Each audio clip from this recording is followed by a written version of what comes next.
Vamos arrancando, chicos.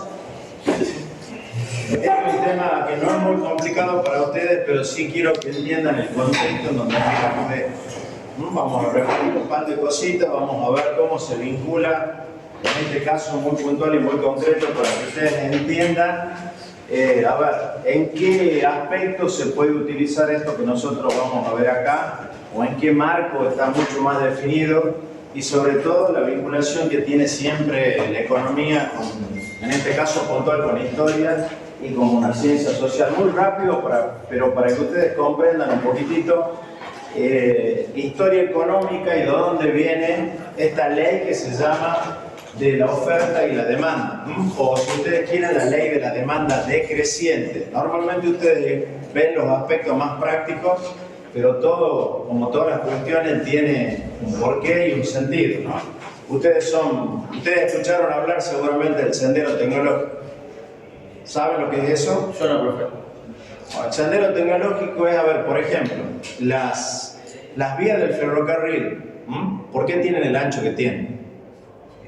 Supongo que los trenes están diseñados. No, porque eran, escúchame, prácticamente la misma distancia de los carros romanos. Entonces los caminos se hacían así y los carros se diseñaban de esa misma forma y así se diseñaron los vagones. Hay un montón de situaciones que te explican cosas que se utilizan hoy, pero ¿por qué? Porque bueno, te van de alguna manera definiendo un sendero para la evolución de la tecnología. Lo mismo pasa con Windows. Una vez que eso se impone, hasta el software libre tiene básicamente cierta similitud o utiliza muchos de los conceptos de Windows. El teclado de la computadora, ¿cierto? Sí. ¿Alguien sabe cómo se diseñó ese teclado? La distribución de las teclas. Sí. Porque creo que era según la letra más usada en el alfabeto. Creo que las primeras son Work. Sí, Work. Sí, fuerte. Era el nombre del tipo que las vendía, entonces el tipo ponía rápidamente para mostrar cómo se podía hacer. Bueno, todo ese tipo de cuestiones te van marcando lo que se llama sendero tecnológico, es decir, son innovaciones, ¿cierto?, que de alguna manera ya van definiendo qué es lo que viene después. En economía hay muchas cosas que obviamente vienen de la historia que muchas veces uno la pasa un poquitito de largo. Nosotros vamos a ver muy rápidamente algunas, como para que ustedes entiendan sobre todo el concepto ese de lo que es el onus económico, que vendría a ser el sujeto en donde se aplica esta ley de oferta y la demanda en un modelo que es la economía de mercado, pero en el caso nuestro la economía mixta de mercado. Siempre una frasecita, acá vamos a poner algunas porque discutimos también una diferencia que para ustedes muchas veces es lo mismo, pero no es lo mismo precio que valor, y hay que entender esa diferencia. Hay cuestiones que para uno tienen un enorme valor, pero que el precio del mercado de ese bien o de ese servicio no necesariamente tiene que tener el valor que nosotros les adjudicamos, ¿no? Y fíjense, esta es una frase que utilizaba mucho Einstein, que es muy simple. Ustedes habrán escuchado también que normalmente uno en su vida profesional utiliza el 5% de lo que probablemente haya aprendido en la universidad. Lo que pasa es que ustedes no saben qué 5% van a utilizar. Ustedes tienen que tener un amplio espectro de conocimiento y luego, sobre todo ahora, se especializan. Recuerden que la especialización en todo caso está fundada, ¿por qué? Porque la generación de conocimiento es exponencial. ¿Y cómo aprendemos nosotros? Lineal. Pero además pensar lo siguiente: ¿por qué tenemos dificultades nosotros para entender lo que viene? Bueno, yo te voy a decir algo. ¿Viste cuando a vos te dicen, si yo hubiera, ¿por qué no hiciste? A ver, hay señales, sobre todo en economía, ponerle cuando fue la crisis del 2008. ustedes la recuerdan, ¿cierto? La gran crisis de Goldman Sachs, la grande crisis. Bueno, había un montón de señales que estaban induciendo que había una burbuja inmobiliaria y financiera, sobre todo a través de lo que se llamaba derivado financiero. Bueno, ¿por qué nadie la advirtió? O los que la advirtieron no fueron escuchados. ¿Por qué? Está puesta en ese mismo lugarcito que dijimos, aprendemos linealmente, los conocimientos son exponenciales y por lo tanto nos especializamos, ¿cierto? ¿Por qué era? Era la tendencia a sobreestimar el presente. Sobreestimamos el presente y minimizamos el futuro. Si yo te digo, ¿cómo te ven 5 años? Puedo hacer, perdón, antes que me contestes, puedo preguntar lo mismo a ustedes. ¿Cómo se ven en 5 años? ¿Cómo se ven? Recibido. Te espero. Pero si vos decidís eso, yo ya te dije el primer día, planificar es decir lo que yo quiero y optar por lo que no quiero también. Son dos cosas distintas, ¿cierto? Entonces, para ustedes puede ser mucho más fácil quizás que para una persona de mi edad decir cómo me veo en 5 años. Pero nosotros tenemos dos grandes problemas. Sobreestimamos, ¿cierto?, el presente, porque nos cuesta muchísimo advertir cuál es el futuro. Las decisiones que nosotros tomamos siempre están influenciadas, ¿por qué? Por nuestro entorno cercano y por lo subjetivo. Qué sé yo, si ustedes ven, por ejemplo, a mi mujer le gusta y la veo, pero solamente que la veo los viernes, que es una repetición, esa que están dando por enésima vez ahora la casa de los dragones, ¿cierto? ¿Qué les muestra a ustedes ahí? O por ejemplo, cuando ustedes ven las 3 sagas del Padrino, ¿qué les muestra? ¿Qué les muestra?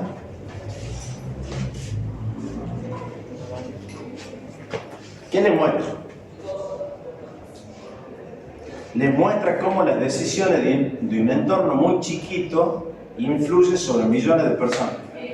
En el último capítulo ese de Casa de Dragones, hay un rey que aparentemente es benévolo y tiene un hermano complicado. Está perdiendo una guerra y le ofrece ayuda. Y el tipo es casi capaz de exponerse a la muerte por no aceptar la ayuda del hermano y no someterse a la voluntad de un rey. Piensen eso, a ver, y en el medio, porque ustedes piensen lo siguiente, los tipos que toman decisiones, ¿las toman a las decisiones consultando a millones de personas o consultan a tipos que están cercanos? Les doy un ejemplo, ustedes no lo habrán conocido. ¿Ustedes saben quién fue José López Rega? No. Bueno, José López Rega era un secretario de Perón y le atribuyen la creación de la AAA, que fue una organización paramilitar y terrorista acá en la Argentina. Entonces nadie podía imaginar cómo un secretario, que además era un brujo, porque le decían un brujo, ¿cierto?, que hacía ciertas ceremonias secretas cuando a Perón le entregan el cadáver de Vita y lo demás, ¿cierto?, podía tener tanto poder sobre Perón. Y hay un historiador que dice, era muy simple, Perón muere de un cáncer de próstata, el 1 de julio del 74, ¿cierto? Entonces, ¿por qué ese personaje oscuro, mínimo, tenía tanto poder que le manejaba la agenda, era ministro de Bienestar Social, le tomaba decisiones? Tipo, ese es muy simple, calmaba el dolor. Entonces, muchas veces hay personas muy cercanas a algunos que toman decisiones que influyen sobre decisiones que luego afectan a millones de personas. Y eso no ha cambiado desde que el mundo es mundo hasta acá. Entonces, los microcosmos, los entornos de lo que deciden, bueno, entonces hay que ver un poquitito eso. Nosotros lo que vamos a ver hoy es cómo hay que diferenciar claramente en economía el onus económico como instrumento metodológico antes que como, y ustedes probablemente lo van a entender cuando lo explique, lo que sería una especie de filosofía antropológica. Y yo les voy a dar algunos ejemplos, pero sobre eso se basó buena parte de lo que nosotros vamos a ver hoy. Fíjense, ley de oferta y demanda. ¿Pueden leerla? Fuerte. Discutir si el valor está determinado por la demanda o la oferta es tan razonable como discutir si la hoja es superior o inferior de las tijeras las que cortan un trozo de papel. si es la hoja superior o inferior de la tijera la que corta un trozo total. Eso, entre otras cosas, estaba motivado por algo que cuando veamos la representación, ustedes se van a dar cuenta de que este señor Alfred Marshall comete un error. ¿En cuanto a qué? Porque nosotros vamos a determinar cuál es la variable independiente y dependiente cuando analicemos la curva de oferta y cuando analicemos la curva de demanda. Y él inicialmente lo que pensó era que la demanda era la variable independiente y, entre otras cosas, conceptualmente sacó esta frase. Pero también ustedes habrán escuchado, la oferta crea su propia demanda. Lo habrán escuchado más de una vez. Yo pongo un negocio en algún lugar y seguramente alguien va a demandar, ¿cierto? Lo que pasa es que yo debería primero hacer un estudio de mercado para ver cuál es la demanda y después poner un negocio. Siempre a una oferta va a haber una demanda, pero lo lógico es que yo primero analice la demanda para ver cuál es la oferta que yo debo dar a esa demanda insatisfecha. Esto ustedes ya lo vieron, es simplemente otra vez para que ustedes tengan en cuenta que el análisis que hacemos es en una economía mixta de mercado y que estas son las preguntas que debe responder cualquier sistema económico. El sistema económico que nosotros vamos a utilizar es el mixto, economía mixta de mercado.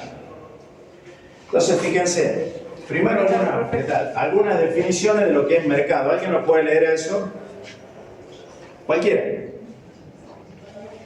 Mercado es la organización que permite el contacto entre compradores y vendedores, en un lugar físico o no, con el fin de comprar o vender un bien claramente definido. Bueno, hay mercados que son físicos y mercados que son virtuales. Hay mercados que funcionan 24 horas como el mercado financiero mundial. Por eso te dicen las finanzas nunca duermen. ¿Por qué? Porque cuando en un lugar por un uso horario se está cerrando, en otro lugar se está abriendo. Muchas veces acá nosotros decimos no, vamos a tener precio del dólar a partir de tal hora o precio de tal acción a partir de tal hora. ¿Por qué? Porque estamos esperando a ver cómo cerró en algún mercado financiero. Lo mismo pasa con el mercado de los cereales. Acá hay una bolsa de Rosario, pero están esperando a ver cómo cierra la bolsa de Chicago. Y eso, en un proceso de globalización mundial, bueno, exige tener ese tipo de datos y ese tipo de información. También hay mercados que son físicos, en donde el intercambio no se hace a través de dinero, a través del trueque. En estos momentos en la Argentina hay un enorme incremento del trueque, aunque nosotros no lo veamos, pero sobre todo en el conurbano bonaerense, ustedes van a ver una gran cantidad de personas que se reúnen nada más a intercambiar. Y también hay otra modalidad que lo ha permitido básicamente Internet y las redes sociales, que yo puedo ofrecer algo que probablemente a alguna otra persona le falta. Entonces, a lo mejor por un bien o por otro servicio, yo puedo decir, estudio inglés, te preparo en inglés, pero necesito que me preparen el lavarropa. Bueno, eso en Europa se incrementó mucho, pero sobre todo en base a que hay muchas personas que ofrecen lecturas para enfermos, cuidado para enfermos, y a través de eso adquieren cierto tipo de bienes o hay algún tipo de intercambio. Pero básicamente, en donde haya un lugar físico no, que puedan intercambiarse bienes o servicios, nosotros le denominamos mercado. Ahora, también, los mercados pueden ser nacionales, pueden ser regionales si están circunscriptos a determinada región, locales, como podría ser si lo hacemos básicamente en Tucumán. ¿Y eso de qué va a depender? Que nosotros lo vimos en la primera clase. ¿De qué va a depender? ¿De qué va a depender? ¿Cómo? No, va a depender de a qué nivel quiero competir. Por ejemplo, vos estás estudiando sistema acá, ¿cierto? ¿Contra quién deberías estar preparándote para competir?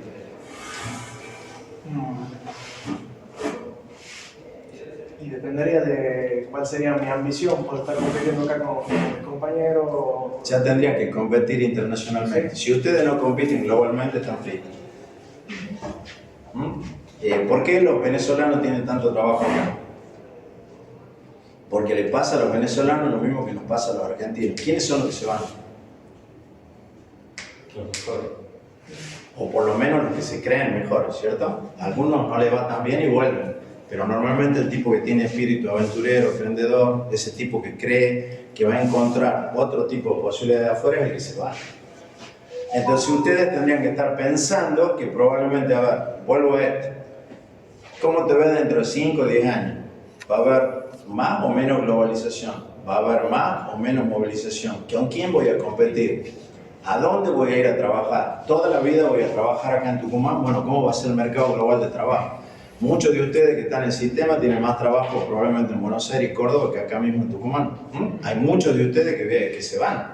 Entonces ustedes están estudiando una carrera que como mínimo, ya ustedes deberían estar pensando competir nacionalmente, pero sería un error, porque ustedes no pueden tomar una decisión haciendo ¿qué? Maximizando el ahora. y minimizando el futuro. Ustedes tienen que tratar de mirar para adelante. Entonces, a ver, y eso es buena parte. Ustedes saben que poder tener cierto nivel de anticipación es una gran virtud. Hay gente que hace muchos negocios porque tuvo la posibilidad de poder anticiparse y hacer algunas cosas, a veces muy simples, ¿cierto? ¿Qué sé yo? Por ejemplo, cuando nosotros, un ejemplo en negocio, ¿qué le pasó a Kodak? ¿Por qué se fundió? Porque no supo ver que la fotografía iba a ser digital. Ahí va a dejar de existir el otro. Era un enorme negocio, ¿cierto? A donde ibas, ustedes capaz que no lo han visto, pero los rollos de fotografía era, tipo no pudo advertir que un celular, lo mismo puede pasar. A ver, ¿qué pasó con todas las disqueras que vendían primero cassette, después vendían disco, después cassette, después compact disc? ¿Qué pasó? Los videoclubs. Bueno, porque obviamente hay toda una tendencia y eso también hay que mirarlo, ¿cierto? ¿A qué? A eliminar intermediación. Cuando nosotros veamos dinero, vamos a ver, entre otras cosas, Bitcoin. Permiso. Y el Bitcoin, una de las cosas que hace, elimina la intermediación. Ya no hace falta que haya una intermediación de una financiera o de un banco para poder transferir dinero a una persona. Entonces, eso se llama, también ustedes lo habrán escuchado, uberización. ¿Qué hizo Uber? Bueno, directamente es un tipo que ofrece un servicio de transporte y un tipo que lo necesita. Y es un modelo de negocio que si ustedes lo miran, porque inclusive ustedes a lo mejor no lo advierten, pero fíjense que dependiendo de la hora, Sí. te cobran una tarifa, ¿cierto? ¿Por qué es? Dice que según la cantidad de necesidad que haya y también según de Google trabajando. Las dos cosas. Es un ejemplo práctico de oferta y demanda. Ahí tienen un ejemplo práctico de oferta y demanda. Entonces, fíjense, acá nos vamos a demorar un poquitito y después vamos a hacer alguna consideración histórica para que ustedes comprendan globalmente cómo funciona esta ley. Fíjense, mercado de competencia perfecta. Para que haya un mercado de competencia perfecta, tiene que darse estas 5 condiciones. ¿Qué decimos con atomización del mercado? Que debe haber un número muy grande, tanto de consumidores como de productores. O si ustedes quieren, de consumidores y oferentes. ¿Para qué? Para que ninguno tenga lo que se llama cuota de mercado. Es decir, que cualquiera puede entrar o salir del mercado, pero no afecte el precio de equilibrio de ese mercado.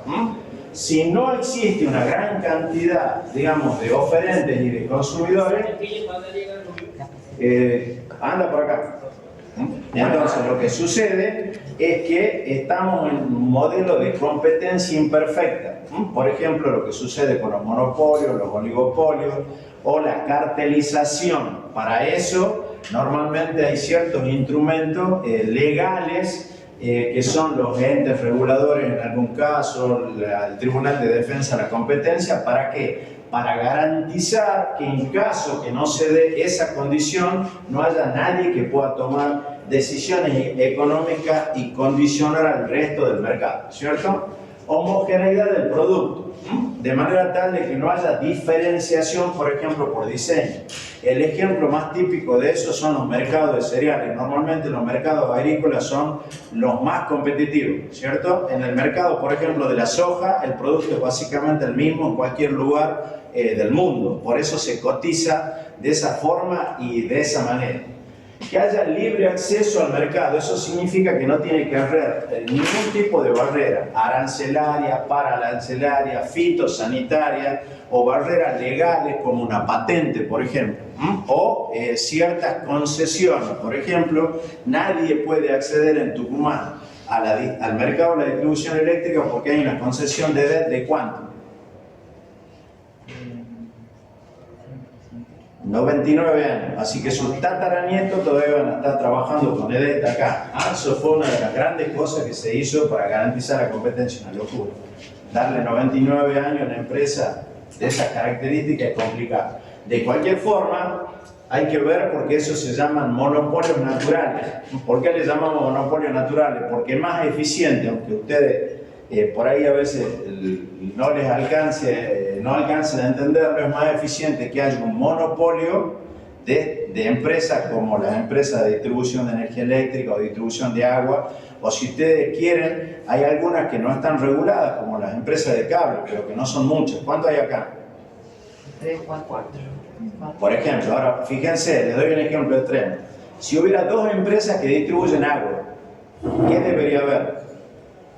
2 redes de agua. 2 redes de agua. ¿Y eso qué significa? Que el costo fijo para poder mantener la red a vos se tira el doble de cualquier usuario. Entonces es mucho más eficiente para bajar los costos fijos y los costos variables, los costos operativos, que haya una sola empresa y no dos. Por eso se le denomina monopolio natural. ¿Pero qué hay que hacer? Bueno, hay que ponerle un ente regulador que funcione para evitar las prácticas abusivas y monopólicas de la empresa. ¿Sucede eso acá en Tucumán?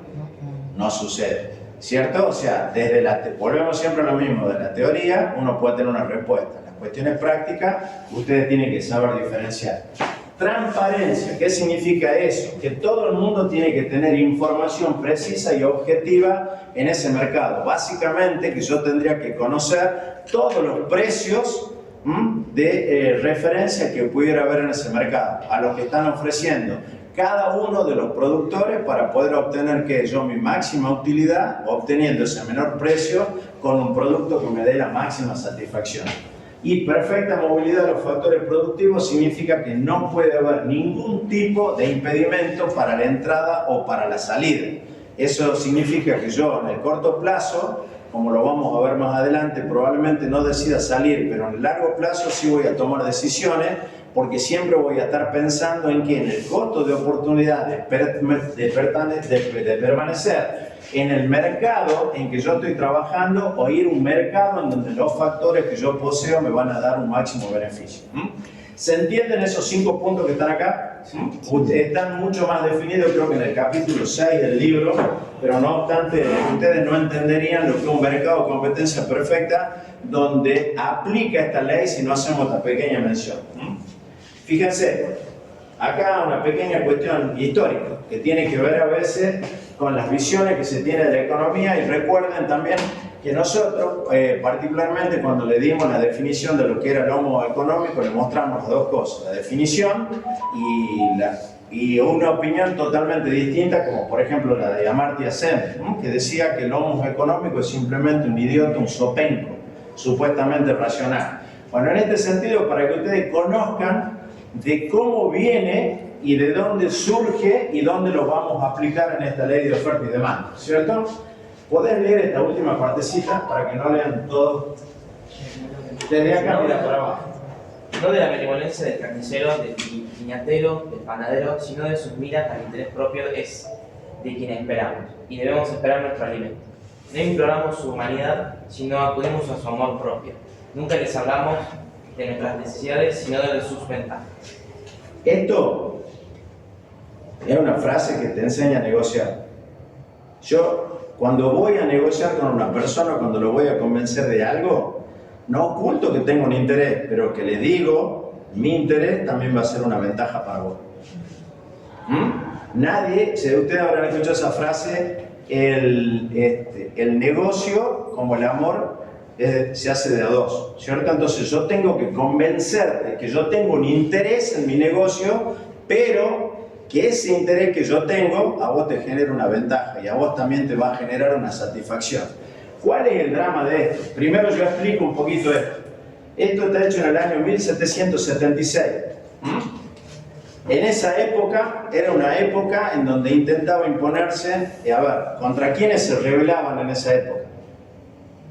¿Contra quiénes se rebelaban? ¿De qué año? 1700 y pico. No, este es un inglés. Y si ustedes quieren, fíjense, y ahí vamos a hacer una pequeña distinción antes de avanzar. Alguien que lo lea.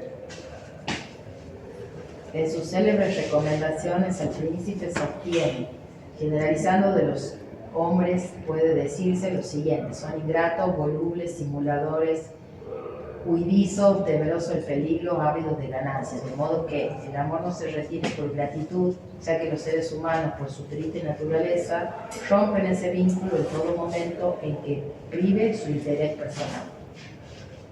¿Quién escribió eso? 1500 y pico. Maquiavelo. La pregunta es, ¿esa es la naturaleza del hombre?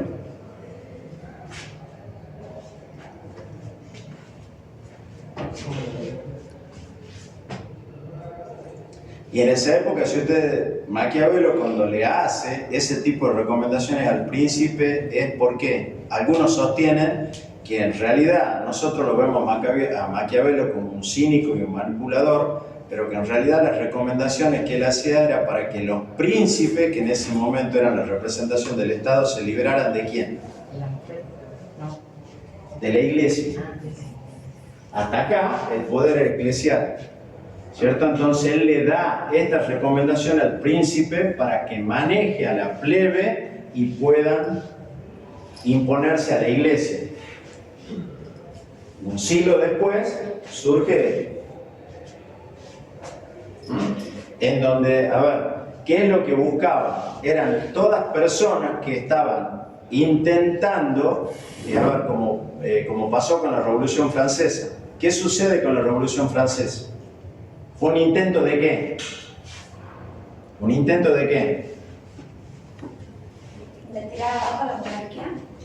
De los gente que producía, gente que tenía poder económico, pero que no tenía títulos de nobleza ni aristocrático. Por lo tanto, era una revolución hecha ¿contra qué? Contra la monarquía. Bueno, esto está hecho con la idea de que los individuos están por encima de la iglesia, de los papas, de los reyes, de los condes, de los feudos, ¿cierto? Entonces se tira se plantea desde esa visión, desde un individualismo extremo, porque los tipos estaban intentando de liberarse en esa situación, que había una especie de mano invisible que muchos, si ustedes ven algunas representaciones, van a ver una mano enorme que hace así. Y algunos creen que en realidad estaba haciendo alusión a la primera parte de esta frase. ¿Podés leer los 3 primeros renglones? Léelo fuerte. Dice: pero el hombre se halla siempre constituido, según la ordinaria providencia, en la necesidad de la ayuda de su semejante, suponiendo siempre la del primer hacedor. Y aún aquella ayuda del hombre en vano la esperaría siempre de la pura benevolencia de su prójimo, por lo que la conseguirá con más seguridad interesando a favor suyo el amor propio de los otros. Ahí nomás, ¿cierto? Entonces vos fíjate que ahí hay una mención al hacedor, a Dios, como que la mano invisible sería en realidad la voluntad de Dios, que quiere que los hombres intercambiemos y tengamos relaciones de este tipo. ¿Cuál es el problema? El problema es que te puede llevar a definiciones como esta, ¿cierto?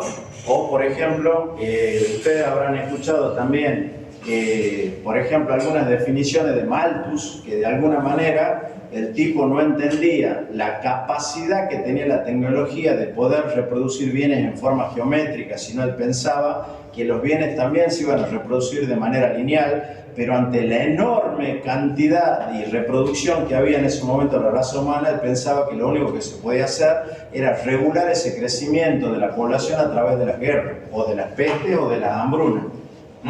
Entonces no tenían ese tipo de visión, pero muchas de estas cuestiones están sostenidas históricamente por ese tipo de cuestiones, ¿cierto? Por eso después surge esto. Si yo creo, y ahí viene la cuestión, nosotros vamos a utilizar la idea del homus económico vinculado básicamente a la microeconomía, es decir, usarlo como ¿qué? como un elemento metodológico, no como un constructo, como dicen los filósofos, desde el punto de vista de la filosofía antropológica, pensando que los seres humanos son estos, ¿cierto? Porque esa sería, digamos, llevar este tipo de, digamos, de definiciones, no solamente para como lo dijimos, recuerden en la primera clase, que nosotros utilizamos un modelo y nos sirve ese modelo para que con realidades más complejas poder predecir lo que va a suceder. Lo que nosotros queremos saber acá es qué va a pasar cuando haya variaciones de la oferta y la demanda, y por lo tanto vamos a utilizar un modelo que me da cierta predictibilidad. Y para eso utilizamos esa figura del homo económico, pero como un elemento metodológico, no porque nosotros pensemos que la naturaleza del hombre es naturalmente eso. Y digamos que ese homo económico no tiene discusión en lo que se llama microeconomía, pero en la macroeconomía sí hay elementos de carácter social. ¿Por qué? Porque está claro también de que el capitalismo, entre otras cosas, genera muchos bienes, pero los distribuye desigualmente, y por lo tanto el Estado tiene que tener políticas de carácter igualitarias para poder resolver ese tipo de situación, con diversos instrumentos. Eso es una gran discusión que se da hoy en la Argentina. Yo no soy particularmente afecto a Milei, pero obviamente, es más, creo que no sé, ¿alguien tiene alguna? A ver, no porque vayamos a discutir ni nada, pero creo que son temas importantes. ¿Quién se siente atraído por la idea de Milei? Yo lo he ido a escuchar a Milei y a Esther, pero es como que cuando vos lo escuchás, sí, todo muy lindo, pero vos decís, no sé si lo puedo implementar. ¿Cómo se define? Como otro, no, porque anarcoliberal. Sí, es como que... Un liberalismo sin instituciones medio. Porque esto, entre otras cosas, exige, y él pide, por ejemplo, que haya un respeto absoluto al derecho a la propiedad. Sí. Pero hay otros derechos. Claro, ¿cierto? Central. Bueno, entonces cuando uno ve, a ver, obviamente cuando uno reniega del Estado, y nosotros vemos cómo es el Estado en la Argentina, es un discurso que prende fácil. En un Estado que no funciona, si yo condeno el Estado, obviamente un discurso fácil, hasta demagógico. En un discurso donde vos hablas de la casta política y ves la política que tenés en la Argentina, ahora, eso, que los políticos sean malos políticos, no significa que la política sea mala. Entonces hay que saber diferenciar esas cosas, pero bueno, volvemos a lo que decíamos, ¿vos qué ves? Vos no ves el futuro, ¿cierto? Vos lo que ves es lo que te molesta hoy, lo que duele. Y hoy la política, los políticos, el Estado, la injusticia te duele. Entonces ese tipo de mensajes prende. Por ejemplo, él está en contra de todo impuesto. Si fuera presidente, ¿habría o no habría impuesto? Entonces, todos los extremos, obviamente que son malos. Y además, el capitalismo como tal, no debe haber sistema, digamos, económico que haya generado mayor producción de bienes y mayor bienestar. Si ustedes miran lo que era el capitalismo antes de la revolución industrial, no el capitalismo, la sociedad y los niveles de pobreza que había antes de la revolución industrial, el advenimiento del capitalismo y todo lo que sucede de ahí para acá, bueno, la verdad que sacó a miles de millones de la pobreza. Y hasta acá está claro, insisto, que genera una cantidad enorme de bienes. Lo que también está claro que no todos disfrutan de ese producido y por lo tanto hay que buscar la forma de equilibrar. Pero todo esto para que ustedes vean que pequeñas cuestiones, como lo que vamos a ver ahora, tiene todo un contexto. Y fíjense, para traer algo un poquitito más actual, esta es una frase, ustedes lo conocen, ¿cierto? Este es un gran, Warren Buffett es no solamente un inversor, sino un especulador. Hizo casi caer la libra esterlina. Jugó no contra el peso argentino, que juega cualquiera, sino contra la libra esterlina y la hizo tambalear. Hace poco vi un video que explicaba el proceso de cómo ha llegado a ser lo que es. ¿Quiere que lo comparta? Sí. Está en inglés, pero... Bueno, lo podemos poner en el aula virtual. Yo tengo un montón de material. Lo que pasa es que, a ver, ustedes tienen que dedicarse a otras cosas y probablemente no a todos les guste esto, pero sí, lo ponemos y el que quiere lo ve. Yo voy a ver si también hago lo mismo con un montón de videos que son muy útiles. El más largo debe tener 25 minutos, pero son muy interesantes, por ejemplo, sobre temas como obsolescencia programada, cómo razonamos en la economía conductual, cómo tomamos decisiones también en el marco de la ley de oferta y demanda. Pero bueno, es mucho material y ustedes a veces, no sé si tienen tiempo para verlo, pero que esté disponible con gusto, así que si vos me envías el link, nosotros lo subimos. Acá vamos a hacer ya una pequeña última disquisición y ya vamos a los bifes, básicamente. Hacemos un favor, ¿podés leer eso? Arriba nomás, yo te voy a pedir que leas todo, pero vamos de a poquito. Primero lo que está ahí. Precio es la relación a la que se intercambian dos cosas. Precios relativos y precios absolutos. El precio es el... Ahí nomás. Veamos a dos cositas. Está claro que el precio es la relación que se intercambian dos cosas. Eso está claro, ¿cierto? Obviamente en un mercado determinado, en donde nosotros decimos que ese mercado es competencia perfecta y los que toman decisiones son el homo económico, es decir, una persona que tiene, en términos teóricos, la mayor información posible, que está dispuesto a maximizar su ganancia, que está dispuesto a minimizar los costos, que es un tipo racional y que en base a eso va a tomar la decisión. Y ahí el tipo ve un precio. Si yo soy oferente y veo ese precio y me conviene, ¿qué voy a hacer? Si soy oferente. Yo soy oferente, ¿qué voy a hacer? Voy a ofrecer. Y si yo soy un consumidor y veo que ahí hay un bien que tiene un precio que yo puedo pagar y estoy dispuesto a pagar ese costo de oportunidad y entiendo que ese precio es el menor precio al cual yo puedo obtener un bien que me da la máxima utilidad, ¿qué voy a hacer? Lo voy a comprar. Pero ese se supone que sería el proceso de raciocinio del tipo para comprar, ¿cierto? Bueno. Precios relativos y precios absolutos. Los precios relativos son los precios que tienen los bienes relacionados con otros bienes. Eso ustedes lo habrán visto muchísimas veces, sobre todo en los productores agropecuarios que dicen: uy, necesito una hectárea para poder comprar 50.000 litros de gasoil, o necesito tantas toneladas de soja para poderme comprar un tractor, o necesito tantas quintales de trigo para poder comprar fertilizante. Es cuando uno relaciona un bien con otro bien, y eso se llaman precios relativos. El proceso de inflación que nosotros tenemos está haciendo que los precios relativos se compliquen mucho. Hay muchos precios relativos, sobre todo aquellos, que están vinculados con que están creciendo. ¿Y cuáles son los precios relativos que están bajando? O que por lo menos, no es que bajen en términos nominales, pero sí en términos reales. Son precios que van aumentando, pero que están por abajo de la inflación. ¿Cuáles creen ustedes? Precios que aumentan, pero debajo de la inflación. ¿Cómo? Precios que aumentan, pero debajo de la inflación. Algunos, y hay otros que no, hay otros que están por encima, claramente. Por ejemplo, el precio... ¿Cómo? Sí, a media, pero normalmente son aquellos bienes transables internacionalmente. En el caso de ustedes fíjense cuánto gana un tipo que está probablemente vendiéndole algún servicio de soft o haciendo testing o haciendo alguna programación para una empresa extranjera. Algunos deben conocer ustedes, Sí. ¿cierto? Entonces, esos precios están por encima de la inflación y son precios que en términos relativos aumentan un tipo que está ganando $1.000, ¿cierto? Acá, y puede ganar $4.000 porque el tipo ese mismo servicio lo vende a una empresa europea, a una empresa yankee. Bueno, obviamente, claramente es un precio relativo que creció mucho más que el resto de los precios relativos de la economía. Entonces, eso, cuando hay mucha inflación, uno de los grandes problemas es que hay una enorme variación de los precios relativos. Si ustedes miraban cuánto valía un kilo de azúcar hace 2 años, hace 1 año y ahora, bueno, ustedes fíjense que en términos relativos, uno con 1 kilo de azúcar seguramente adquiere mucho menos bienes que, supongamos los autos.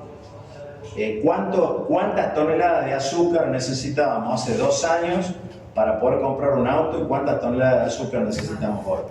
Entonces hay un gran problema con eso, los precios relativos. Ahora sí. El precio es el que ofrece las señales a los productores y los consumidores con el objetivo de aumentar incentivo o reducir incentivo, la producción y el consumo de los bienes y llegar así al equilibrio.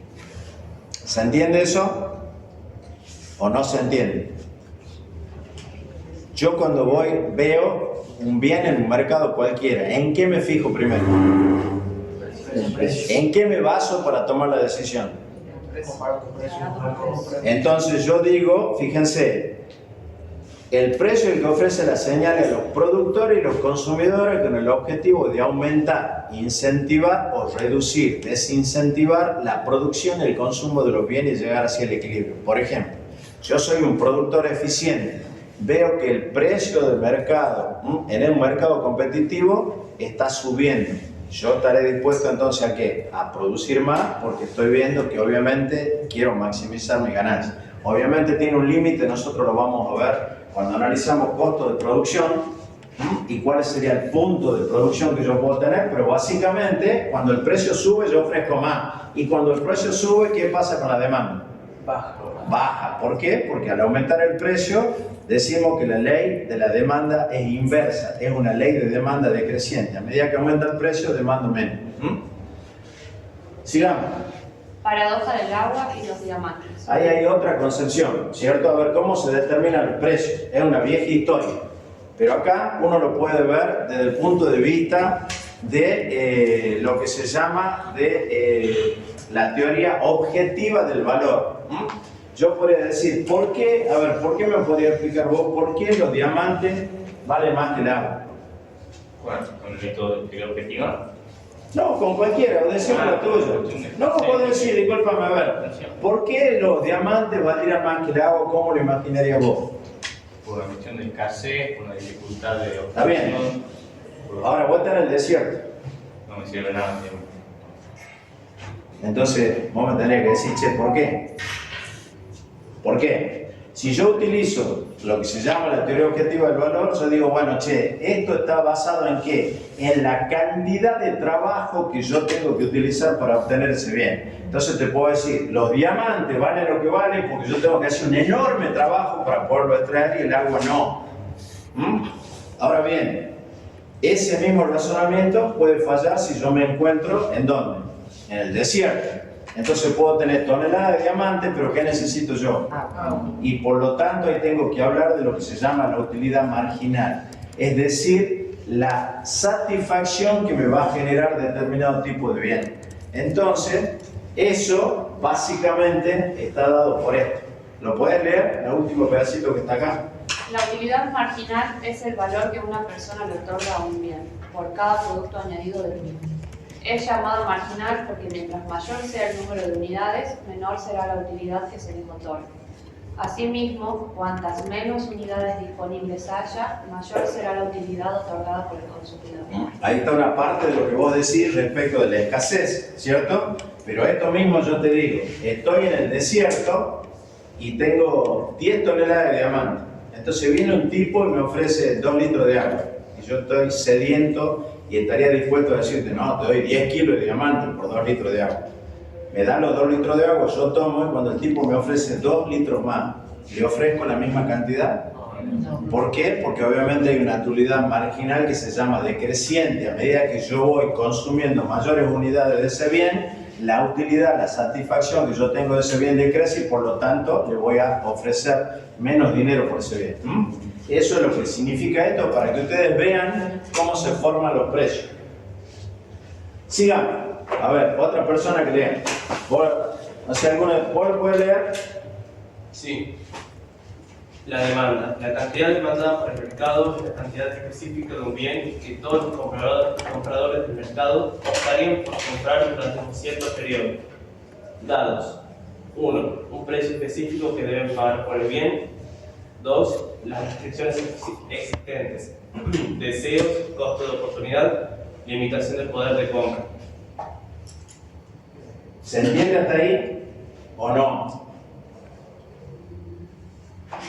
Fíjense, la cantidad demandada por el mercado, la cantidad específica de un bien que todos los compradores del mercado optarían por comprar durante cierto periodo, dado que un precio específico que deben pagar por el bien. Hay un precio que es equilibrio, precio de equilibrio del mercado y que yo estoy dispuesto a demandar, ¿cierto?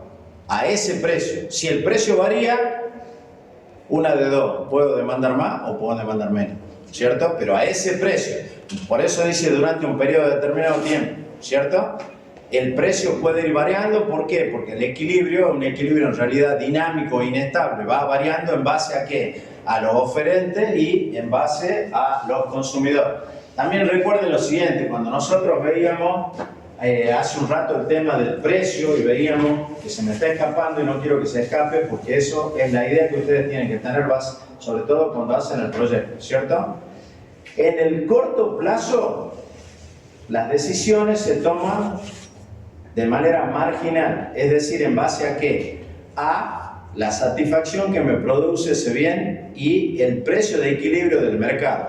En definitiva, en el corto plazo los precios se definen en el mercado, ¿cierto? En el mediano y en el largo plazo los precios se definen por el costo de los factores. Porque, por ejemplo, si yo soy un productor y puede pasar, ustedes habrán visto que en muchos casos, y lo vamos a ver cuando veamos precios máximos, precios mínimos, a veces hay precios que el Estado fija por encima del precio de equilibrio. ¿Por qué? Porque si no se fijara ese precio, los productores podrían vender a precios que son menores para satisfacer sus propios costos. Un ejemplo es la yerba mate.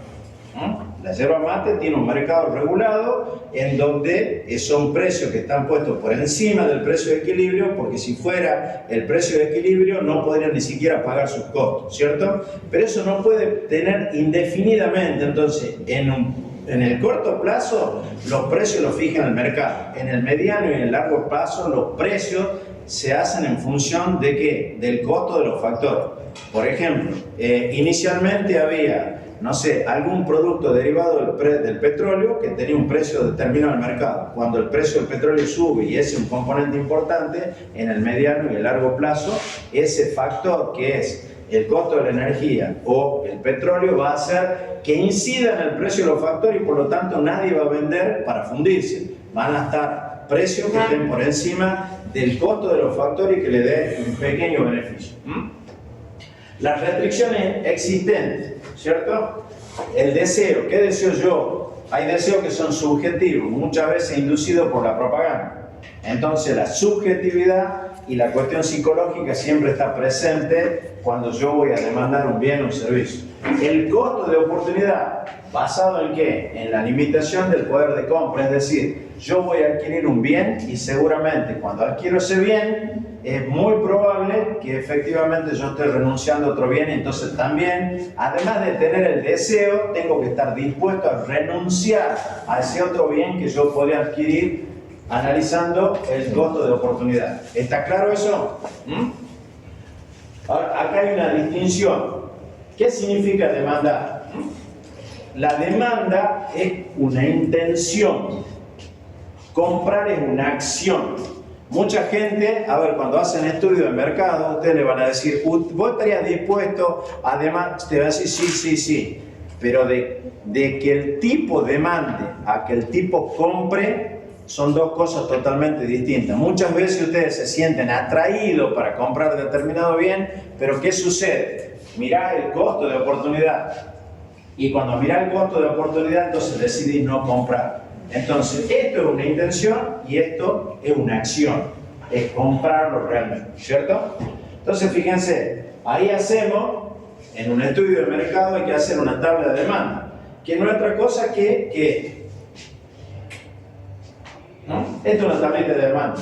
Acá está una relación que hay entre los precios y la cantidad demandada. La representación gráfica de la tabla de demanda es la curva de demanda, pero hay que hacer una pequeña observación.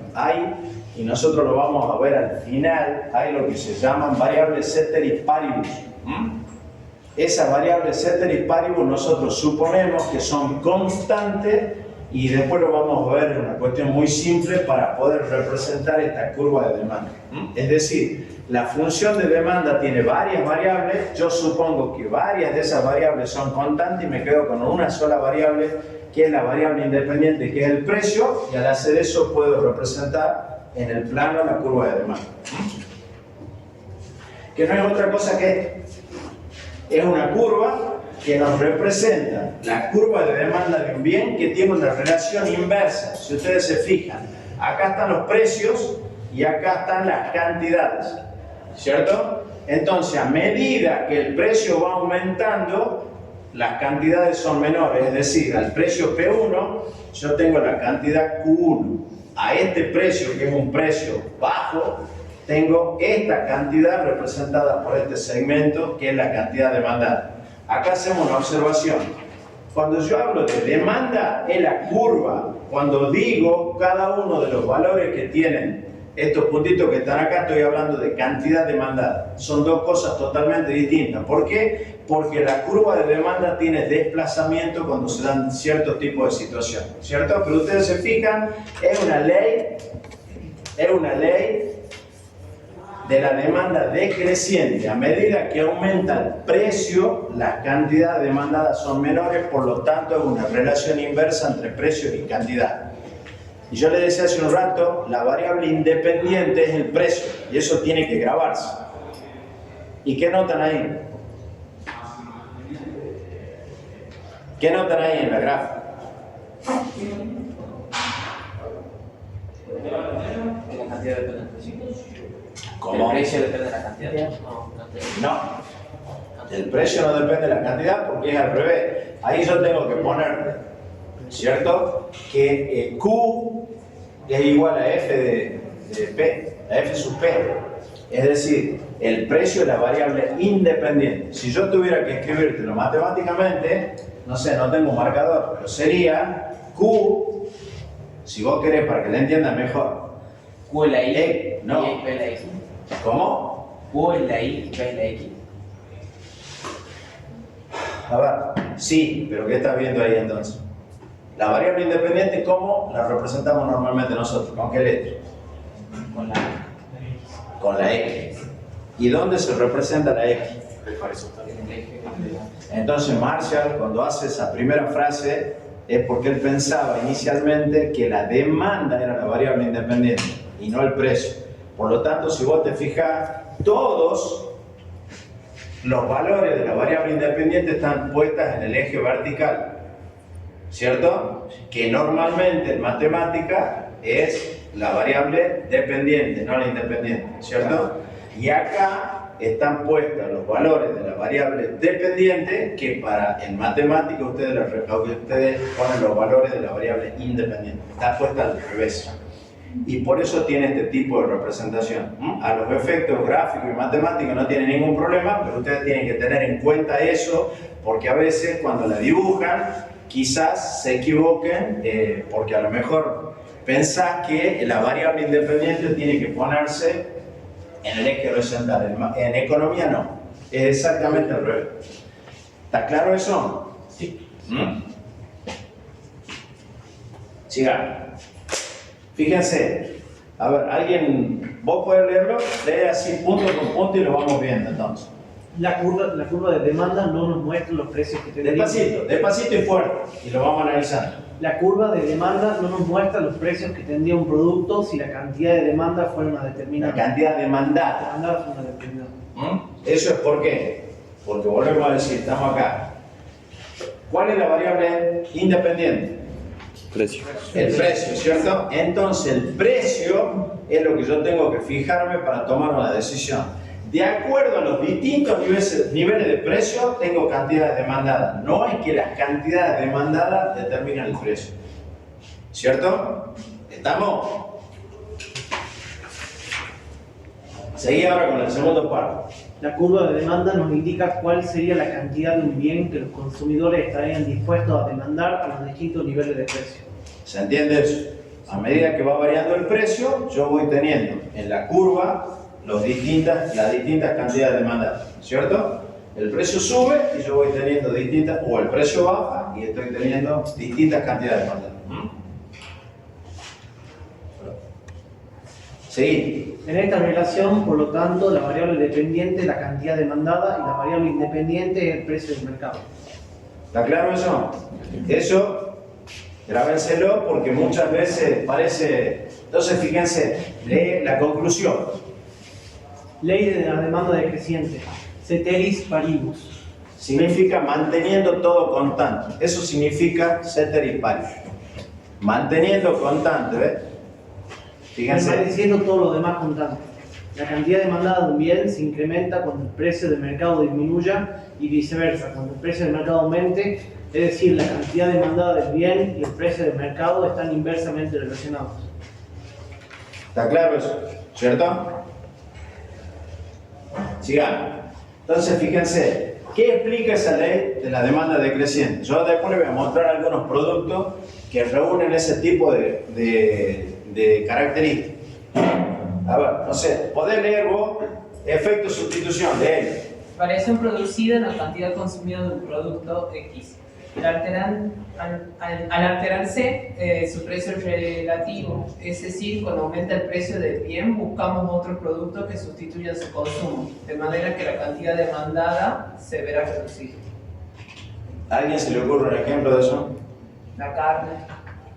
¿Qué hace? ¿Aumenta la carne? ¿Qué hace? Y cambio a otro, al pollo, pescado. Cerdo.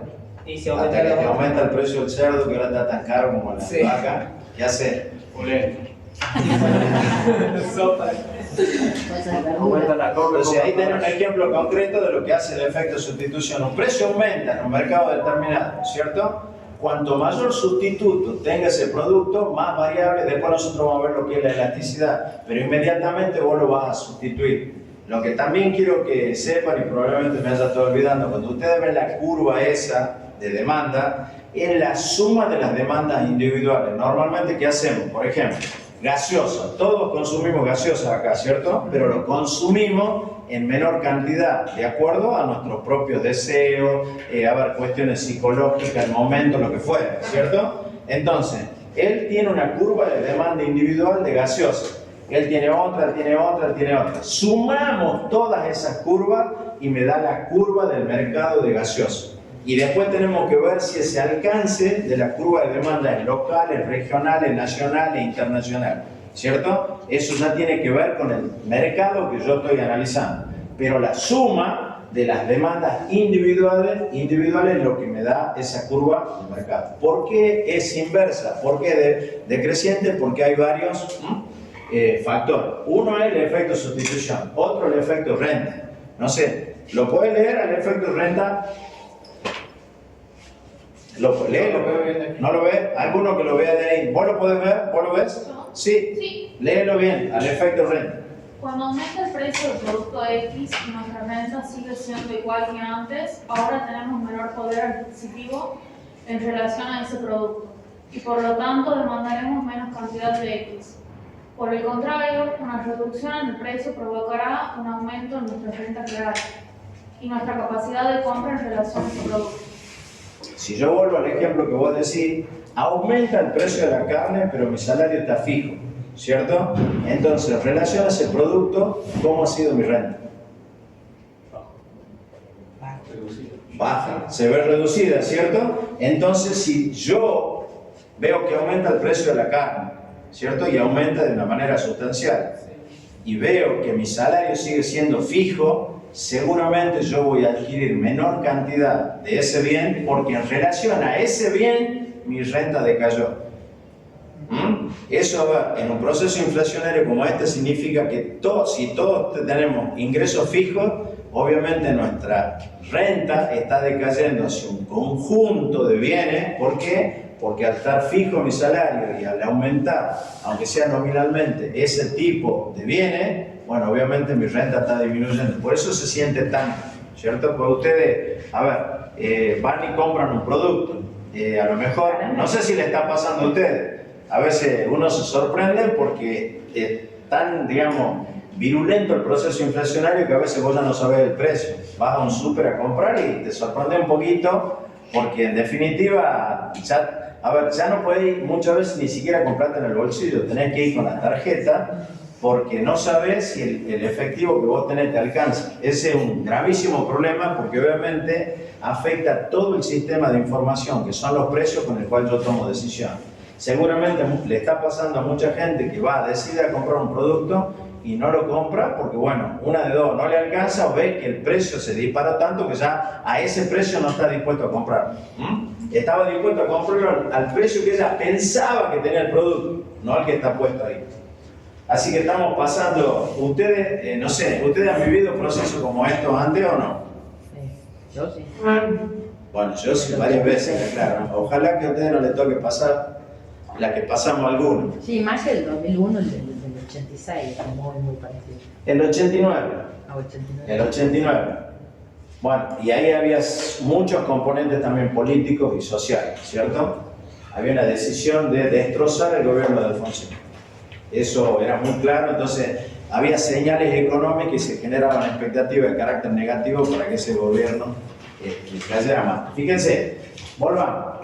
Otra razón, renta de los consumidores. Y acá hay algo que algunos se divierten un poquitito, ¿cierto? De acuerdo a la renta de los consumidores, nosotros podemos tener bienes normales, es decir, son aquellos bienes que la cantidad demandada se incrementa al aumentar la renta. ¿Esto qué significa? Que cuando a mí me aumenta mi renta, estoy dispuesto a aumentar la cantidad de ese bien. Y los bienes inferiores son aquellos que cuando me aumenta la renta, consumo menos. No sé si a alguien se le ocurre algún ejemplo de eso. La asociación de una marca. Sí, puede ser. Puede ser. Hay muchos ejemplos de eso, qué sé yo. Me aumentan el sueldo y en vez de consumir margarina, consumo manteca. Me bajan el sueldo, dejo de consumir manteca, voy a consumir margarina. Me aumentan el sueldo, consumo jamón crudo. Me bajan el sueldo, consumo jamón cocido. Si me bajan el sueldo, voy a comer paletas. Si me bajan el sueldo, voy a comer mortadela, no sé. Hasta el salame está caro ahora. ¿Sí? Bueno, entonces, esos bienes inferiores o normales se diferencian ¿en qué sentido? ¿Qué es lo que ustedes notan? ¿Cuál es la diferencia entre uno y otro? La calidad. ¿Cierto? La calidad. Entonces, yo cuando me aumentan la renta, estoy dispuesto a consumir mayores cantidades de los bienes que son normales. Y se da en muchos casos. Y cuando me baja la renta, son bienes que yo voy a consumir, digamos, bienes de carácter inferior. Pero, obviamente, vuelvo al ejemplo, no al ejemplo, sino a la definición que está ahí. Un bien normal va a ser cuando aumentarme la renta, yo voy a aumentar la cantidad de consumo de ese bien. Y los bienes inferiores son cuando al aumentarme la renta, voy a consumir una menor cantidad de esos bienes, ¿cierto? Los precios de otros productos relacionados. Hace un rato hablamos. Los bienes que son de carácter sustitutivo. Yo ahora les voy a mostrar una enorme cantidad de bienes que son sustitutivos. Está más orientado no tanto para ustedes, sino para la otra comisión que yo doy, que es de civil. En donde ustedes van a ver cómo hay distintos bienes que pueden sustituirse. A ver, si yo le dijera, por ejemplo, aumenta el precio del café, ¿qué haría yo? Consumir más té. Tomo té. Y si aumenta el precio del té, mate. Y si aumentara el precio del mate, no sé. Pero el tema es que es un mercado. Bueno, escúchame, es un mercado que vos podés decir de las infusiones, ¿cierto? Pero cuando el precio se dispara de uno, yo estoy buscando inmediatamente el sustitutivo. Por lo tanto, va a aumentar la demanda del sustitutivo y va a caer la demanda del bien original. Eso está muy claro ahí. Y los bienes complementarios se definen como aquellos que se necesitan entre sí para ser consumidos. Ejemplo. A ver, ¿cuál les gusta a ustedes? Café y azúcar. Café y azúcar. Zapatillas de tenis, raqueta de tenis. Raqueta de tenis, pelota de tenis. ¿Cierto? ¿Qué más? La prepisa y queso. Prepisa y queso. Ese no falta, ¿no? Ese siempre está, ¿eh?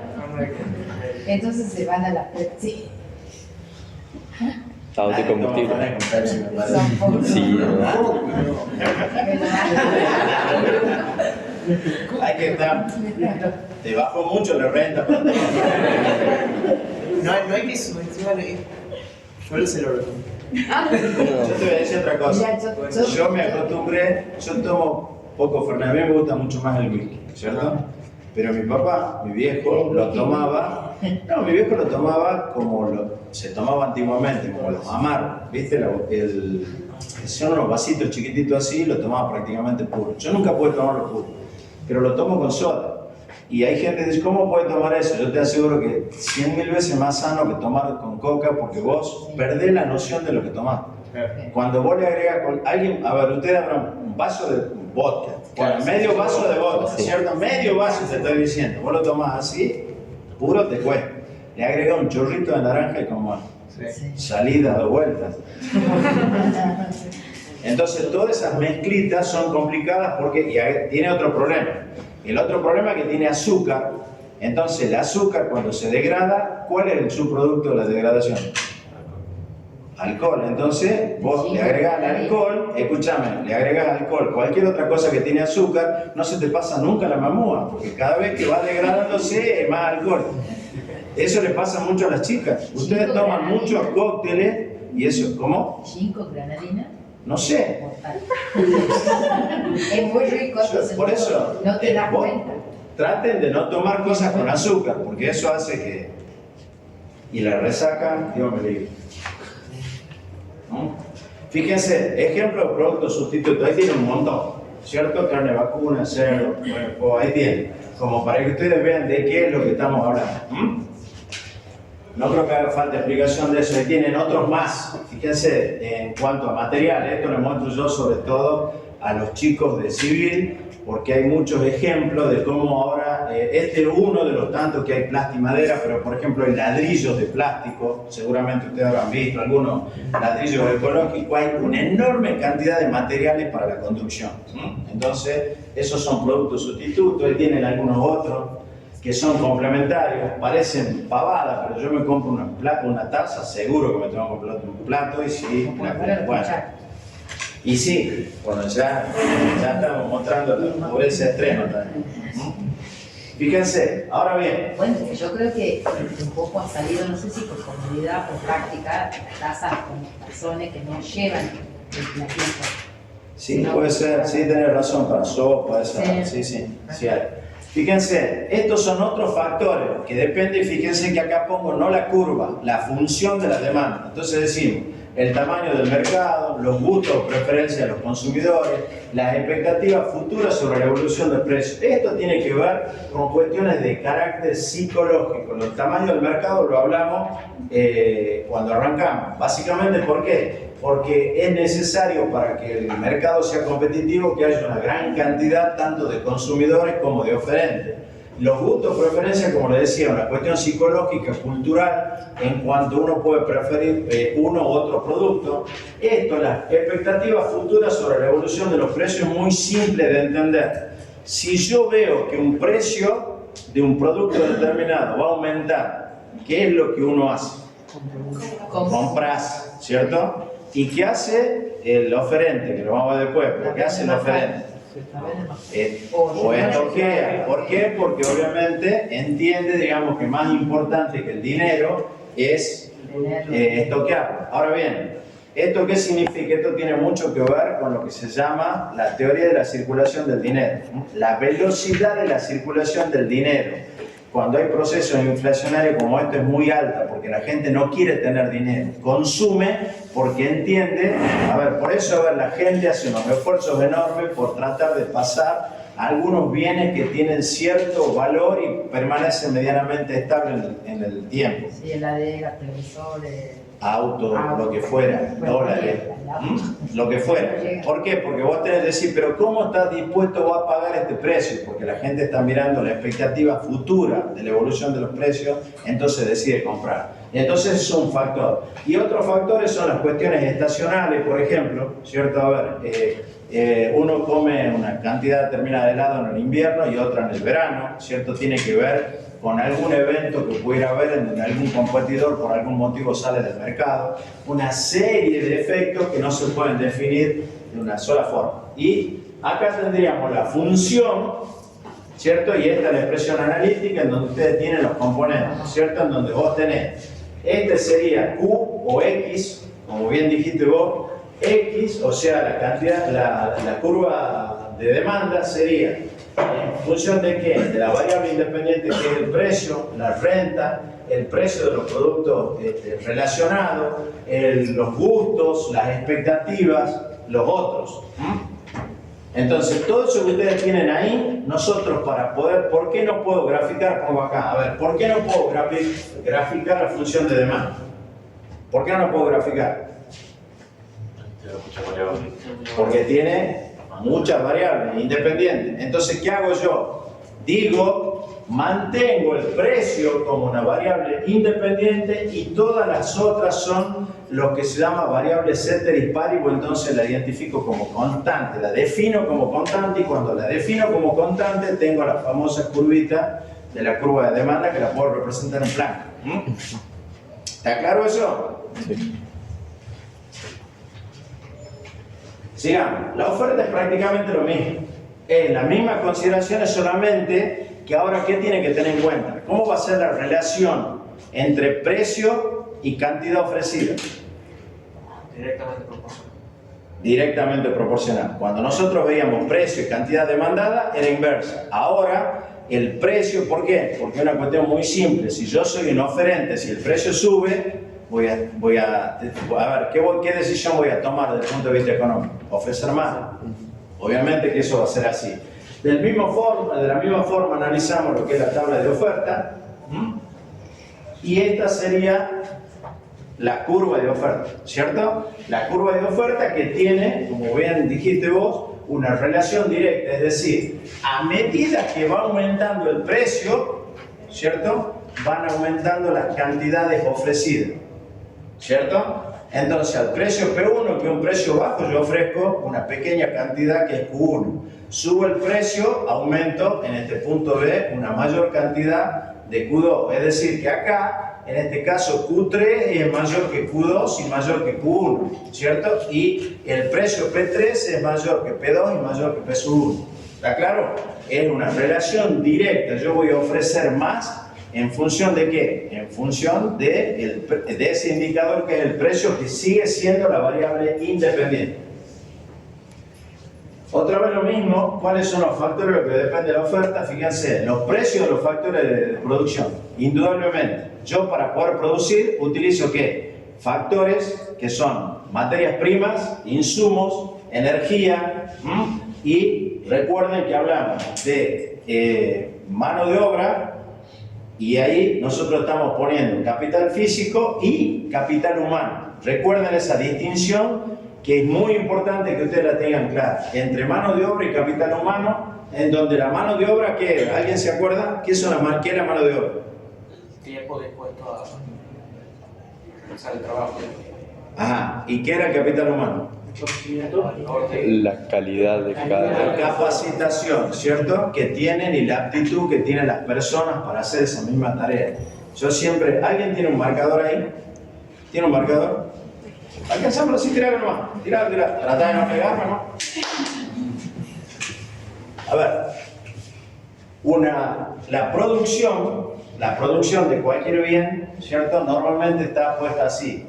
Q es igual, ¿cierto? Una función de dos variables independientes. Una es K, capital, si ustedes quieren ponemos máquina, ¿cierto? Más capital, acá si querés ponen humano.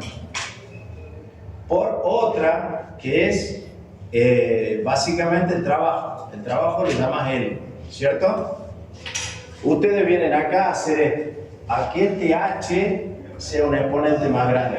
Entonces, si este H es un exponente más grande, la producción con la misma cantidad de factores va a ser mucho mayor.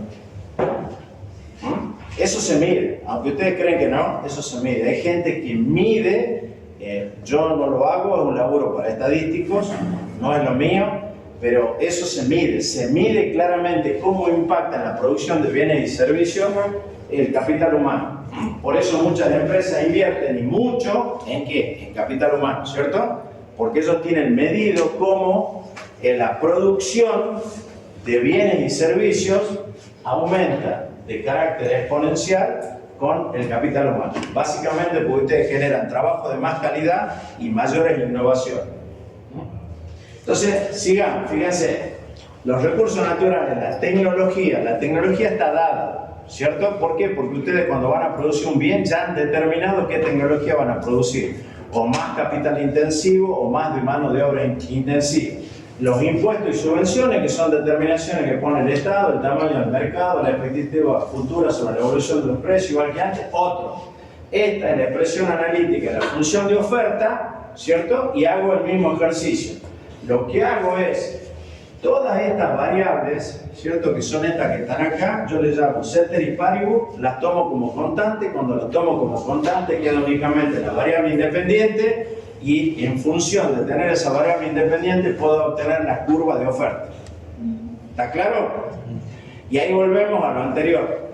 Recuerden que todas estas, volvemos, ¿estas qué son?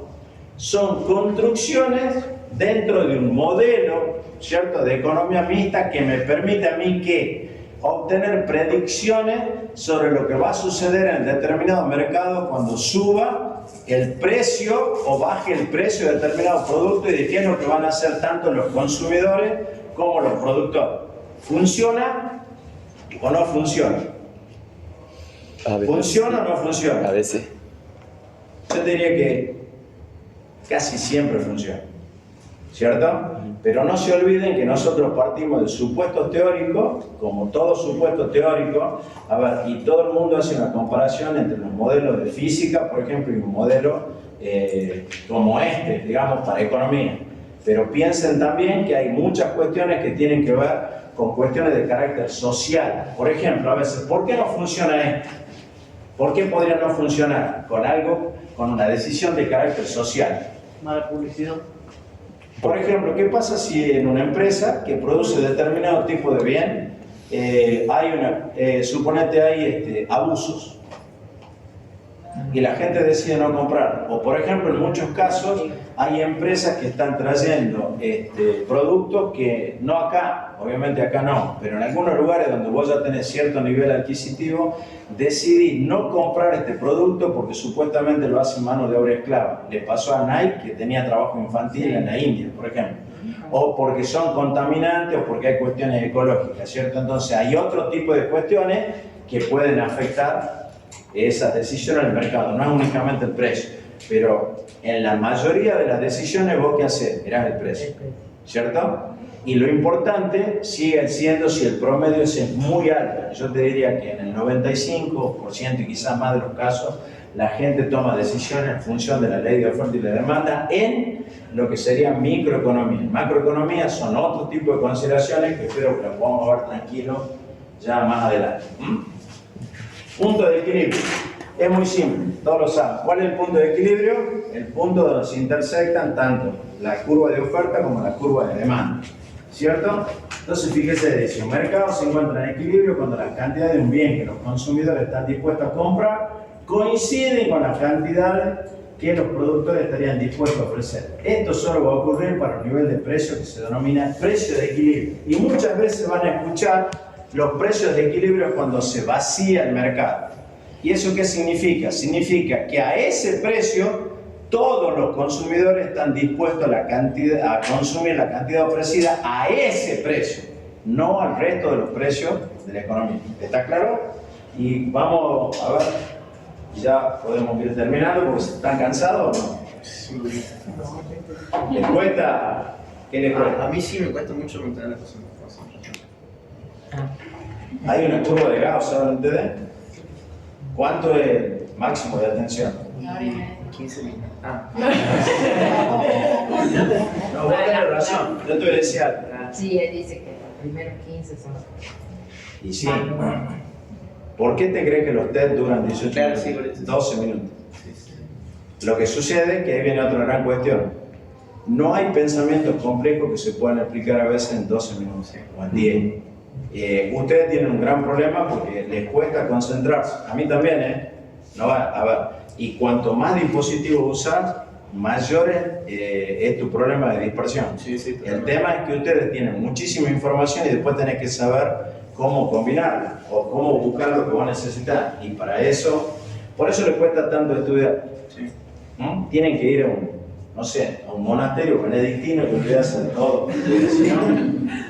Entonces, fíjense, lo único que vamos a ver es cómo se desplazan y en todo caso yo les voy a pedir, sí, que me den una mano.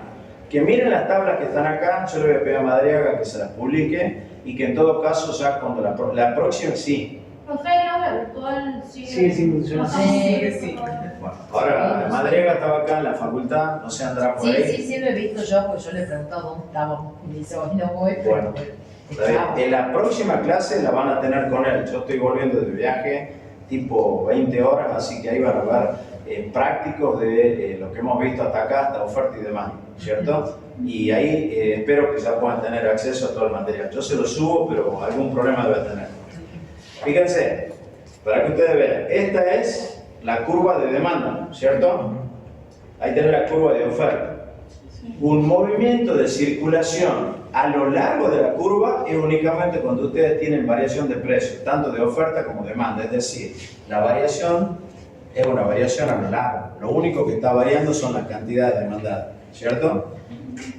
Una variación de la oferta es cuando hay una variación en un sentido ascendente o descendente de los precios, pero está circulando sobre la curva. Ahora, nosotros hablamos de las variables ceteris paribus, ¿cierto?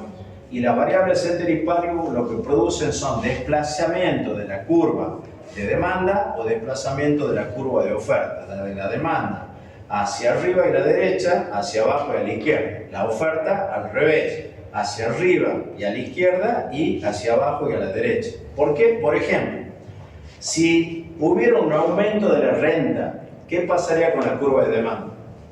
Yo adquiriría más o menos producto. Más al mismo precio, ¿cierto? Para que eso se dé, esta curva debería desplazarse hacia arriba y a la derecha. Si mi renta baja, obviamente voy a adquirir menos de este producto, por lo tanto voy a bajar a la curva de la izquierda. Así que fíjense, ese sería el punto de equilibrio, el punto de encuentro entre la curva de oferta y de demanda, y esto es un desplazamiento de la curva de demanda. Por ejemplo, en ese caso, aumentó la renta, se va a desplazar hacia arriba, ¿cierto? Baja la renta, se va a desplazar hacia abajo, y lo de la oferta sería así y así. Lo dejo ahí en la presentación que yo tengo. A ver, yo se los muestro simplemente terminando la clase, ¿cierto? Ahí fíjense, hay una serie de casos. La mejor que le pediría ver, espero que la podamos subir y espero que tengan acceso, ¿cierto? Que ustedes vean los casos y lo analicemos punto por punto acá en clase para ver cómo son los desplazamientos de la curva. Fíjense, están todas las posibilidades. Nosotros preguntamos esto, ¿eh? Nosotros preguntamos cuando hay movimiento de circulación a lo largo de la curva. Profesor, y cuando hay... ¿pero por qué es acá y no allá el punto de... No, es que está mal hecho, es acá. ¿Cierto? Lo que pasa es que inclusive capaz que se movió un poquito, ¿verdad? Creo que es por la animación. Ahí está, fíjate. Ahí estamos. No, entonces, pero lo que pasa es que da como que el punto de equilibrio es este, o lo indica Sí, bueno, toda la a línea ver, constante. porque te marca, no, el punto de equilibrio te tiene que marcar dos cosas, el precio y la cantidad. O sea, yo tendría que poner, este es el precio de equilibrio, ¿cierto? Y acá estaría la cantidad de equilibrio. ¿Estamos? Ahorita fíjense que tienen todos los movimientos y todos los supuestos que están atrás, tanto para uno como para otro. Ahí tienen, cada una es cuestión de verlo un poquito y son muy simples. Cuando ustedes ven la lógica de uno, inmediatamente van entendiendo la lógica de todos los demás. Bueno, ¿alguna pregunta puntual? Tenemos un problema con ustedes, chicos, que hemos perdido 3 clases. La materia continental y cuesta recuperar. Vamos a ver si podemos hacer un esfuerzo. Por ahí, ¿qué les voy a pedir? Si pueden el viernes, decir, bueno, che, damos 1 hora de clase, tómense un café, traten de volver en 15 minutos y sigamos con otra para poder, a ver, ¿cuál es el tema? El programa, la verdad que es extenso, tiene muchas cositas. Yo intento darlas todas las que puedo, pero bueno, también es cierto que ustedes están muy acotados en el tiempo. Ustedes, ¿quién tiene alguna actividad después de las 20? ¿O prefieren, no sé, que en alguna clase podamos adelantarnos un poquitito, tener una pequeña pausa y luego tratar de recuperar los temas? Sobre todo quizás podremos acordar, dar una parte de la teoría y para que no sea todo teoría, bueno, a lo mejor después dar un poquitito de práctica, para que ustedes estén, entonces, no sé. Como que lo que vemos lo fijamos. Bueno, espero que lo podamos hacer porque sobre todo me preocupa mucho, tengo que redefinir la fecha en donde Madariaga le va a dar las clases teóricas para el proyecto, porque la verdad que, insisto, espero que ya se vayan juntando, se vayan conociendo, vayan viendo alguna idea que ustedes creen que es una idea que merece, que la evaluemos como para que tenga un proyecto. ¿De cuántos son los grupos, profe? de 4, hasta de 5 sé que Madariaga se lo va a aceptar, no más de 5. Pero recuerden también, ustedes no han podido ver la planificación, pero yo les voy a recordar que si bien es cierto los grupos son de 4, a lo sumo 5, las defensas del trabajo grupal son individuales. Entonces todo el mundo tiene que saber de todo lo que está pasando con eso. Así que bueno chicos, terminamos acá por ir a ver el partido. No te escucho. Es que como... Déjame, la verdad que no tendría sentido que no termine por lo menos mi economía para dar una fecha de parcial. De qué forma, cuando demos la fecha del parcial, y es un aviso para lo que está y avísenle a lo que no está, nunca va a ser antes de 2 semanas, ¿cierto? O sea, para que ustedes tengan todo el tiempo suficiente para prepararse. Eso no va a haber problema. Profesor, ¿usted tal vez idea sobre el proyecto? Sí, a ver, si ustedes se reúnen y tienen alguna dificultad, el propio Mario y nosotros mismos le podemos decir, bueno, miren esto, miren aquello, fíjense en tal cosa, pero a ver, ustedes se supone que ustedes están estudiando ingeniería del sistema y deben saber más o menos, a ver, cuáles son algún proyecto que tenga algún viso innovador en el sistema, ¿cierto? Fíjense, vayan viendo, piénsenlo, sería bueno también otra cosa, que nosotros por ahí hacemos la evaluación económico-financiera, ¿cierto? Pero ustedes también tienen una materia que se llama proyecto final, ¿o no? Sí, exacto. Y bueno, si ustedes pueden aprovechar para esa misma materia en un proyecto como este, bueno, también la gente le puede ir preguntando también a la misma gente del proyecto. Che, ¿qué les parece? ¿Dónde están? ¿Tienen compañeros que están haciendo proyectos? Porque yo no sé si hacen evaluación económica o financiera en sus proyectos o únicamente técnicos. ¿Alguien sabe? Bueno, traten de contactarse porque hay una cátedra de proyecto acá y debe haber un montón de compañeros de ustedes que se supone que están haciendo proyectos. A lo mejor ellos son proyectos técnicamente sólidos, pero a ver, pero hay que ver, nosotros cuando veamos costo y producción hay 2 cuestiones que ustedes tienen que ver. Una es la eficiencia técnica y la otra es la eficiencia económica.